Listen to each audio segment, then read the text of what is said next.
Hey everybody, welcome to another episode of the Shut Up and Do It podcast. I'm your host, Nick Aalerud, a principal with AA Real Estate Group here in the Boston area. And we are live today with a colleague of ours, Gene Guarino, who is founder of Residential Assisted Living Academy. That's the premier source for education in owning, operating, and investing in residential assisted living and senior housing. Gene's trained thousands of people from across the country how to turn single-family homes into cash flow machines. I like that, right? REL Academy's motto is do good and do well, which goes along well with our own personal core values. Gene has written 4 books, hosted 3 radio shows, and has spoken in 5 countries and over 50 cities in the last year alone. Guys, we're super excited to have Mr. Gene Guarino on the show. Gene, thanks for being with us, man. Thanks, Nick. Thanks for inviting me. I appreciate it. Would love it if you take a few minutes and just, tell us your story. How'd you get into what you're doing now? Yeah, whenever people ask that question, I go all the way back to when I was 16 years old. I started giving drum lessons. I was a professional musician, music school, recording studio. By the time I was 18, I had already been a tenant for 2 years. My brother and myself were renting a building from a guy. He was a terrible landlord, and the house is even worse. And we walked out on the front porch and said, we're either shutting it all down or we've got to get a new place. And that was the beginning of the real estate investing career. Looked up the street, saw a for sale sign, ended up buying the house, no money down. That was the very first house. Went on to another home and then commercial, and flash forward 40 years. And I'm doing just one thing right now, which is residential assisted living. That's okay. That's a good foray into it. What got you to even, asset classes? Where you started there, you ended up in residential assisted living. How did you get there? Yeah, with the first place, it was a home that we converted for business use. So it was mixed use. We had the business as well as our living space in it. Then it was fix and flip, which I think a lot of people start in real estate in their career with fix and flip because it's sexy, it's fun, it's fast, it's easy, but you're unemployed as soon as you sell it. So that's the part that's bad. Then you say, you know what, I want residual income. So you do buy and hold, and that's what I did. And making $100 a month is cool when you're 18 years old, and it doesn't pay for a round of golf when you're 58. So, the reality is you move along in life with what you need at that moment in time. And what I was looking for was significant residual income, not $100, not $1,000, but what is the monthly number that you need to pay your bills and be financially free? And for me, I picked $10,000. And if I could do that, I'm done. I'm free, and I can do whatever I want or not. And then I realized I had heard about this, what I do now, 20 years ago. There was a guy in front of a room, and he was saying senior housing, baby boomers, the place to be. And I ran up to him and I said, tell me more. And he said, well, I can't. I don't do it. I'm telling you, you should do it. And I said, oh, you're disappointed me, you guru up in the front. And so I said, could you at least tell me, show me somebody who's doing it? And everybody that I found at that point, Nick, was either unwilling to share, they were doing it badly and didn't have anything positive to share with me, or they were doing it and they weren't willing to share because they thought I was going to take their business. So when you think about senior housing, millions of people every single year need what we have. That's ridiculous, but that's the limiting mindset that some people have. But that was a long time ago. My interest kind of went down. My focus went in other places. But when my own mother started to need help, that's when things really became real. Because now it's not real estate, it's not money, it's mom. And once we realized that we had a problem, we couldn't find a place we felt good about, I said, we got to create it, a place that I'd be proud to have my own mother in, where she's going to be taken care of in a comfortable situation, not a big box facility where she's left in a room by herself for hours or even worse, and something that we can be proud of. And once I did it, immediately people were asking me to show them how, and that's how the whole academy began. So I own and operate. I teach people how to, but it started with single-family homes. It was for our own purpose. Then it was fix and flip. Then it was buy and hold. Then it was small commercial, full circle, back to single-family homes, but now making $10,000 a month or more from just one single-family home. That's awesome, Gene. Assisted living, things that I'm learning quick. It's funny you mentioned that about your mom, because I'm honestly in that exact same position right now. I was not interested in that asset class, except for hearing you, of course. And, my mother is getting to that point, and we are not really happy. So I'm, facing that same challenge. Operating, though, and starting and operating versus just buying and developing is in a completely separate business. Would you agree? Absolutely. And how did you kind of come into that or get into that business? Yeah. And everybody who's listening, you really got to think about it there's two different parts, the real estate part and the business part. You can make money on either or both. I do both, and I recommend, suggest, encourage you to do both. But the real estate play is simple. You own the real estate, you lease it to the operator. You can charge anything you want, but you typically will charge more than the fair market rent. You'll have a longer lease, maybe 5 years instead of one. And you're going to have people that take care of the property, because the nicer the property, the more their residents are going to pay. So the real estate is a great play, but that's relatively passive and simple. Over here, the business part, that's got all the moving parts, and that's where you make the really big money. So the business part, that's something that you and I, before the broadcast, were talking about. What should you learn? What are the mistakes? What do you want to avoid? And all those things. That's critical stuff, because there are things you can do, should do, shouldn't do, would never do. And you need to learn those things before you even begin in this venture. But real estate and business. Real estate and business, absolutely. And I'm assuming Eugene can't do everything at the same time. The real estate, the operations, I'm assuming you probably have a team built, right? Or strategic partners? Yeah, when I started this whole thing, my goal specifically was not to be a hands-on operator. You know, people ask me all the time, Nick, where they say, well, you can't do it hands-off. It's not a passive investment. And I'm like, hold it. Are you telling me the guy who owns McDonald's is behind the counter if the manager doesn't show up flipping fries? No. He's organized it so that he owns the building or owns the real estate, owns the franchise. They have managers. The managers hire employees. So that's the way I've done it, is creating a system so that you don't have to be hands-on. I'm very specifically hands-off. I'm involved with the business. I understand what's coming in and what's going out, but I'm not there filling in to be a caregiver. I'm not cooking food. I'm not taking care of the seniors and so on. That's not the part I play. Gotcha. When you learned and you opened your first one, right? You probably, did you have some maybe growing pains or learning challenges that you experienced as you went through it? No, Nick, everything went perfectly fine and there was no challenges at all. That's why we don't even have a Shut Up and Do It podcast, because everybody goes swimmingly all the time, right? That's so funny. But, you know, when I first got started, there was nobody to learn it from. And that's kind of the point. So the only way that I could do it was to buy an existing business. That was the fastest way, not the only way, to buy an existing one and say, okay, let me dissect this thing and figure out what works and isn't working, what's good and what's bad. Now, that's expensive, painful, heart-aching. Most people wouldn't make it. They wouldn't survive it. But I didn't have a choice. So that's what I did. But I did it immediately knowing that I'm buying it from somebody, but I don't want to be the manager or the caregiver, hiring immediately that person who's going to be the manager to take over the daily operations. So bringing them into position, because they know the operator that I hire knows the business better than I do, have them come in. My job is to go find the next location, right, and start the next one, which is exactly what I did. So he came in, and when I say he, my manager originally was a guy who used to be a medic in the Army, came out, became an LPN, a licensed practical nurse, was a caregiver one-on-one with an individual for about 7 years. Then he started to manage care homes, and that's when I hired him on and said, okay, I want you to come work with me. We're going to do multiple homes. I want you to oversee the caregivers and then raise up some caregivers that they can become managers so we can expand, and that's what we did. Awesome. Yeah, it's all about a solid team, especially what we talk, right? All the successful real estate and business operators. We need the team to behind us. So part of this podcast, Gene, is the Shut Up and Do It podcast, and most of our guests have had a personal or professional challenge that they like to share. And I'd like to ask you if you'd like to share yours with us and how you either overcame it or how you're still going through it now. Yeah, you know, it's really interesting. We just went through the end of the year. We're at the beginning of the year, and if people are listening and they haven't done this yet, hopefully you've taken an assessment of what you did last year, what you expected to do, what you actually did, what you want to do, what you could do, and you're bringing it forward. You're saying, okay, let's get real. Well, one of the things that keeps coming up, Nick, the older I get is, you know, my own kids. I've got 4 kids and 2 grandkids, and I was at the CG event, if I'm not mistaken, and a gentleman talked about 18 summers. I don't know if you remember that conversation at the last one, but basically they have 18 summers with your kids as they're growing up. And I thought to myself, I am so blessed because I work with my kids. They're all a part of the company and what we're doing right now.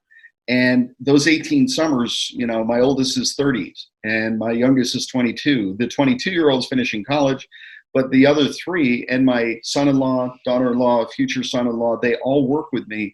So I'm getting to spend a lot of quality time with them and teaching them lessons that you can't teach a 6-year-old about things, but you can teach a 26-year-old about things.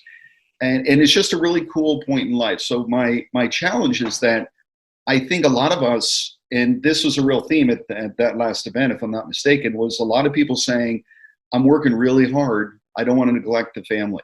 And I think no matter what you do, you're going to feel that way. Like, I could have done more, should have done more. But the reality is, when you're 40 to 60 years old, you're grinding, you're working, it's your most productive years. And that's typically when your kids are there too. So it's a tough thing.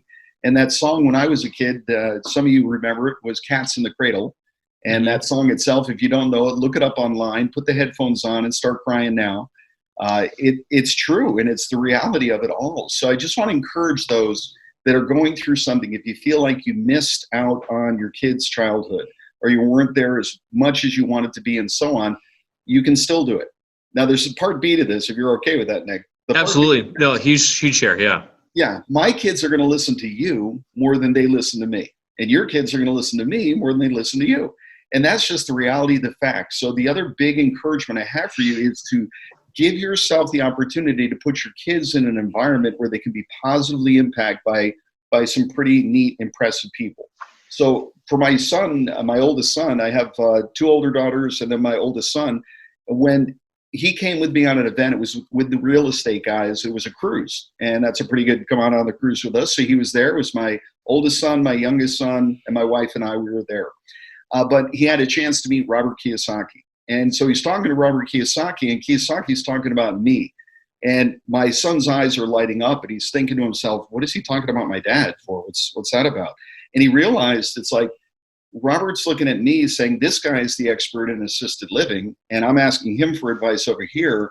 He's listening to Robert Kiyosaki saying, okay, he's saying my dad is important, has some knowledge that I don't have, so I respect him, so he must have something for me to say. And it just was life-changing for him. He had the same experience with Tommy Hopkins, a sales professional, real estate sales professional. He has literally trained over 5 million people over his career in his lifetime. But with Tommy, it was the same thing. My son was at the point of, should I become a realtor? And I'm thinking, no, don't. Be an investor, be in the business, don't pick up tips But one of Tommy's advice was, be your biggest client, be your best client, right? So don't just do it for others, do it for yourself. But he encouraged my son to the point where when he went into the world of being a real estate agent, in his first years, he didn't do $1 million worth of sales. He did $10 million worth. And that's really impressive at any age, let alone when you're in your early 20s. But it was because he was focused and driven and inspired by people around him. That's a huge give. Yeah. So for those of you guys listening in, we've never actually had a topic yet on balance and harmony, as some people would call it. And it's a tremendous challenge for a lot of us, right? Because right now, like if I'm working, there's always in the back of my head a little guilt that I'm not with my kids, right? And if I'm with my kids, I know that's where I'm supposed to be, but there's that guilt that I'm not out grinding and hustling and trying to provide. And I think we all go through that. And the fact 18 summers, which is a great theme, and surrounding your kids with other people that are influential and other people and seeing them interact directly, huge give on that, Gene. So that's cool. That's very cool. So just curious on your side, we have another session on this with planning and goal setting. While it's late in the game, when you did a look back, how did you feel 2019 went, and where do you see 2020 going for yourself? Yeah, for myself personally, we have like 5 different companies. So I'm going to say, I'll talk about the education company with what we do with the REL Academy. We reached our goal financially, but it wasn't as big as I wanted it to be. But where we really crushed the goal is the team, getting the team in place and ready for expansion. And that's painful, hard, it's expensive, it's all that stuff. But I feel good about 2019, but I feel like we can absolutely ramp things up huge in 2020.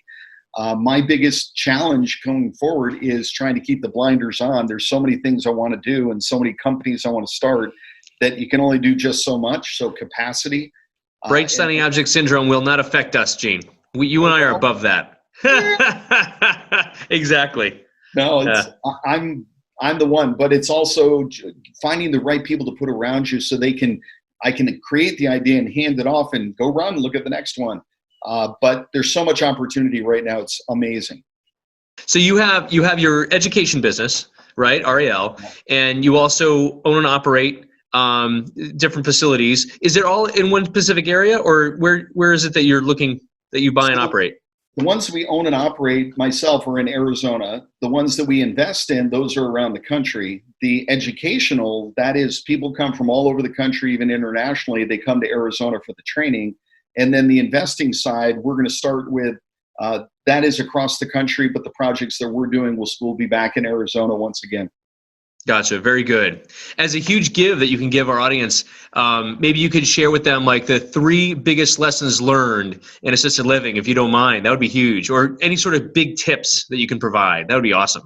Yeah, when you asked me that question earlier, it's like, oh, I could go for 3 days on this, right? And this is for you because I know you're working on a project right now, but the number one thing when it comes to where it's the location is critical. So when I say location, pick a planet, pick a country, pick a state, pick a city, pick a neighborhood. Now I've got my where. Step 2 in this process is find out the rules of the game. You don't need to change the rules. You just need to figure out what they are. And people who aren't in what I do, they look at it and go, oh, you got all this regulation and red tape. It's like, good, you guys stay out then, because if you're not willing to go through the barriers to entry, I'm fine with that. Less, more for me, less for you. But learning the rules of the game, you don't need to know. I know the rules for all over the country in different cities. All you need to know is one city. Which city? What are the rules of the game? And then from there, I think my third, because there's so many things I could share, my third, I got to give you at least one more after this. But my next one is just don't do it all yourself. I think any entrepreneur listening here, yeah, you're right. You can do it all. But the reality is, you can't do it all. You're not the best at doing it all. And if you just can bring other people around you, and if they can do it 80-90% as well, you'll accomplish so much more. So don't, in the assisted living, don't be the manager, don't be the caregiver, don't be the handyman, don't be stupid. Have other people do those things so that you can go off and start the next business. So one more. This is just a general business one. One of the biggest mistakes that people make is being undercapitalized.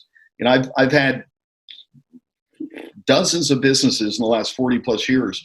And the reality is big mistake that most people make is undercapitalization. And really what that comes down to is they're not aware, they're ignorant of it takes money to get through this process. So when you start up a business, you have negative cash flow. The question is, how big is that negative hole going to be? That's the amount of reserve you need. If you don't know that up front, you don't raise the capital for it here, you're going through this process and it gets incredibly painful. Then you got to go back and scrounge and find it. Some people never make it out of that process. But if you knew it, I need 50 grand in reserve, and you borrowed that up front or got a line of credit for it, life is good. But it took me lots of businesses and lots of years to learn that lesson, but don't make my mistake.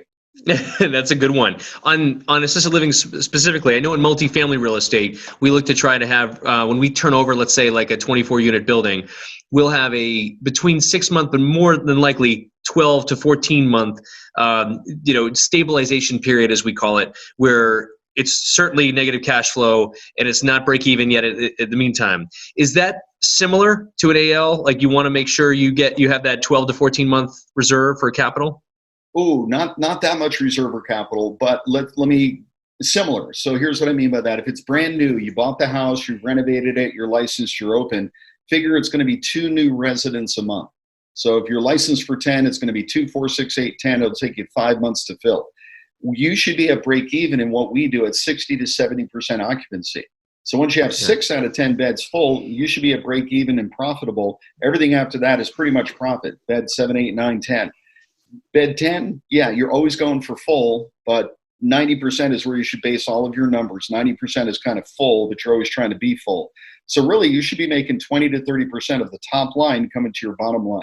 Now, I went through that whole example for you because, yeah, you need to have reserve, but it doesn't cost the same to start it as it does to operate it. So at the beginning, I don't have any food costs. I don't have any caregivers to pay. But once I get the first resident, now all of a sudden I have to pay for caregivers, a little bit of food. All the utilities have to be paid day one. So you need to understand that whole process from beginning of I've got the property through the renovation, licensing, opening, filling. And once we're at 60, 70%, we should be good from there and off to the races, as they say. Awesome. That's great. And I'm sure as part of your academy, you probably offer all those calculations, Excel sheets, and guidance and all that, right? I'm assuming? Oh yeah, we go through it all. I have so much fun doing the training. It's funny because out of all the things I do, Nick, that is the most fun thing. We do it 8 times a year. It's 3 days at a time. This one coming up is going to be our biggest training ever. We're going to have 70 people that are there, and about 38, 40 of them have brought partners with them. So over 100 people in the room, and we do it 8 times a year from all over the country. I love doing it. I love to teach. We have a team of 10 that come out for the training to teach and help. People learn so much and they love it, and we love doing it. Oh, that's awesome. It's definitely a need. I myself, just again, the Northeast, am definitely seeing the need. And while AL is not the same as senior housing, we know that it's very different. But when you still go, and we have our motivated sellers where we help them on the single family side and are trying to place them into a new location because they're no longer can do stairs, and we're trying to help them. Yeah. The list for senior housing, the wait list is 10 years in Boston proper right now. Like you can't even, you got to, of course, but there's Boston. So you already know somebody who knows somebody, and you grease some wheels and you can get to the top of the list. But it's still a challenge, right? Like this, where the generationals are. Is that accurate? Would you say? Well, I'm going to say that's on the far end of it, but let me explain the why. That's kind of like getting a ticket to a Patriots game these days, right? Or something like that. It's like, you can't do that. We don't want to talk about Patriots right now. Ooh. He's going to sign on for 3 more years. You know he is. All right. But, one of the reasons why the Northeast in general, New England, is because they do make it more difficult there, more complicated there. I always call it the good old boys network because I'm originally from upstate New York, and I just wish I could just say to them, it's like, just who do I pay? Who can I, what is it, $2,000? Who do I give it to? Let's just get past the baloney here. But no, you can't do that. But it's a good old boys network. But there are rules and regulations you have to follow. That's one of the reasons why a place like Mass is that way. It's not just Boston, it's Mass, that they make it more complicated there. So you get through the gauntlet, you got a lot of business coming your way. That's it. Gene, before we close out, we usually like to ask one of a few different questions of all our guests, and these were not prepared beforehand, so you don't know what they are. This one, I use it a lot because it's one of my favorites, and I want you to try to see if you can answer it. What has been your favorite purchase under $100? And while you can't say a book, but I don't want you to say a book because everyone has bought a book. So give us something electronic or something in your office or something that you use for home life, $100 or less. There's so many directions I can go, but you can probably see that. I'm going to grab it right here. This right here in the background, when we talk about favorite purchase, this goes back to the family thing. This right here is a piece of artwork that I created, and that's not the point. The point is it was a part of what we do called forced family fun. So take your $100. My best gift is we get together between Christmas and New Year's, and the kids all pick an activity. That one was wine and art. So wine and art. You go to the place where you drink wine, you make art, and what does that cost? $20? So to have your family of 5 do it, there's your $100. What did you do? You spent 2 hours together. You talked, you wined, you dined, you did things you wouldn't do. My experiences that I had during forced family fun were my best investment. Forced family fun. I love it. And we're, a huge proponent, experiences over things, right? Always, always, always. I'll take that as a great answer. So that's very good. Gene, I can't thank you enough for being on with us today. Is there any way, how can people get a hold of you or learn more about what you guys have going on?